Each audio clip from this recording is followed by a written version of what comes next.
Disinilah awal kisah itu dimulai, kisah kasih penuh arti yang telah melahirkan ratusan putri belas kasih dari berbagai daerah di Indonesia. Dari negeri kincir angin, 9 hati berlayar menyeberangi samudera luas, membawa benih kasih, menabur harapan, dan menumbuhkan cinta sejati di tanah Indonesia. Kisah perjalanan ini berawal ketika 2 misionaris Belanda, Pastor Smith dan Pastor De Vries Jesuit, bertugas di kota Padang, Sumatera Barat. Mereka prihatin dengan kehidupan masyarakat yang sungguh miskin akan iman dan juga pengetahuan. Akhirnya, mereka meminta bantuan Monsinyur Kleinses yang menjabat sebagai Uskup Agung Batavia, Jakarta pada waktu itu.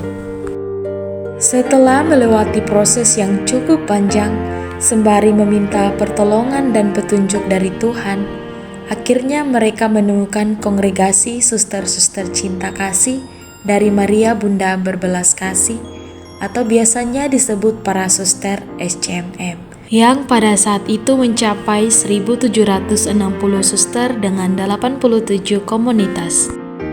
Setelah menerima tawaran dari Monsinyur Kleinses, Muder Sinclitica terlebih dahulu merundingkan dengan para suster, dan pada akhirnya mereka menerima tawaran tersebut untuk membuka karya misi baru di Indonesia.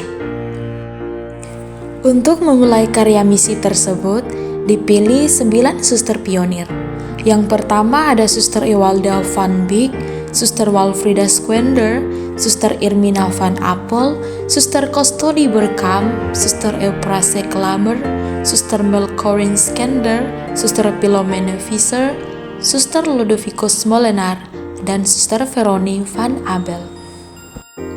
Sebelum keberangkatan, para suster menerima berkat dan wejangan dari Uskup Monsinyur Gaschal, kemudian berziarah ke makam Bapak Pendiri Monsinyur Johannes Weysen. Selain itu, Muder Sinclitica sebagai pemimpin umum memberikan pesan dan peneguhan kepada 9 suster agar mereka selalu setia menghayati peraturan hidup dalam komunitas, kemudian berupaya memelihara ikatan persaudaraan dalam cinta yang berbelas kasih. Pada tanggal 27 Mei 1885, ke-9 suster pionir tersebut berangkat menggunakan kapal di pelabuhan Zuimeiden bersama 4 suster Ursulin dan Pastor Meurus. Pelayaran mengarungi samudera luas Afrika Selatan menelan waktu 45 hari untuk sampai ke Padang. Ombak ganas dan topan badai menerpa mereka, namun tidak menyurutkan semangat mereka untuk tetap melaksanakan doa bersama, perayaan Ekaristi, rekreasi, dan juga jalan-jalan setiap kapal berlabuh. Setelah berjuang 45 hari 45 malam dengan mabuk laut, akhirnya mereka sampai di Padang dan berlabuh di Pulau Pisang depan kota Padang. Dengan perahu mereka menyeberangi Sungai Muara. Tepatnya tanggal 12 Juli 1885, mereka menapakkan kaki untuk pertama kalinya di Padang tercinta. Panitia penyambutan telah disiapkan oleh Pastor Smith. Sungguh meriah dan gembira penyambutan mereka. Seusai perayaan, mereka diantar dengan kereta kuda menuju pastoran. Setelah 3 hari berlalu, para suster memasuki sebuah rumah besar berdinding papan dengan atap rumbia. Itulah tempat tinggal atau biara pertama para suster dengan memilih pelindung Santo Leo. Karya pertama yang ditangani oleh para suster pada waktu itu adalah mempersiapkan anak-anak untuk menyambut komuni pertama, kemudian memberi pelajaran agama, devosi kepada Bunda Maria, mempersiapkan sakramen tobat dan sebagainya untuk remaja usia 14-15 tahun. Kemudian mereka juga membuka TK pada tanggal 1 September 1885 dengan 3 lokal dimulai oleh Suster Melkorin dan Suster Veroni. Murid pertama mereka sejumlah 35 orang. Setelah itu, Mereka membuka SD dengan murid pertama hanya 14 orang. Setahun kemudian, tahun 1886, jumlah murid bertambah menjadi 140 orang. Mereka juga membuka les privat pekerjaan tangan seperti menjahit, merajut, mengayut, menyulap, dan juga les piano.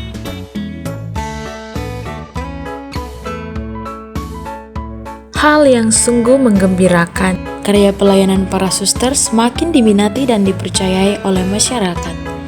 Para suster sangat pandai dalam membaca tanda-tanda zaman.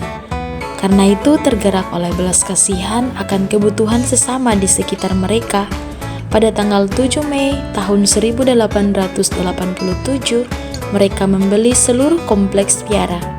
Kompleks tersebut digunakan untuk membangun rumah penampungan anak yatim piatu, asrama putri, kapel, dan juga balai pengobatan yang dinamakan Santa Elizabeth. Seiring berjalannya sang waktu dalam mewartakan cinta dan belas kasih Tuhan di tengah dunia yang retak, tentu para suster menemukan banyak kesulitan dan tantangan.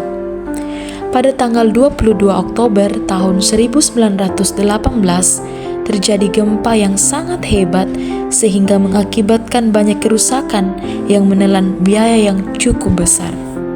Selain itu, beberapa suster meninggal karena daerah tropis yang cukup menantang. Tantangan terbesar yang dialami oleh para suster ketika penjajahan Jepang di tahun 1942 sampai pada tahun 1945. Ada 40 suster SCMM yang berasal dari Eropa yang ditawan dan digiring dari satu tempat ke tempat yang lain sampai pada akhirnya mereka terdampar di Bangkinang. Dalam perjalanan waktu, 11 suster meninggal di tahanan Bangkinang. 11 orang kembali ke Belanda dengan sakit fisik dan mental karena penganiayaan dan ketakutan selama di tahanan. Dan syukur kepada Tuhan, ada 18 suster tetap teguh dan setia melanjutkan karya pelayanan di Padang.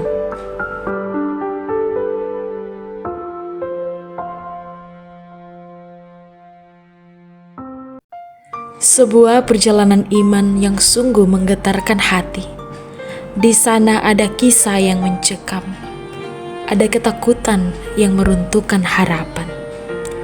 Namun, bara api belas kasih terus membakar cinta, menumbuhkan harapan untuk terus berjuang dan bermimpi tentang lahirnya ratusan, bahkan ribuan suster-suster cinta kasih dari Maria Bunda berbelas kasih.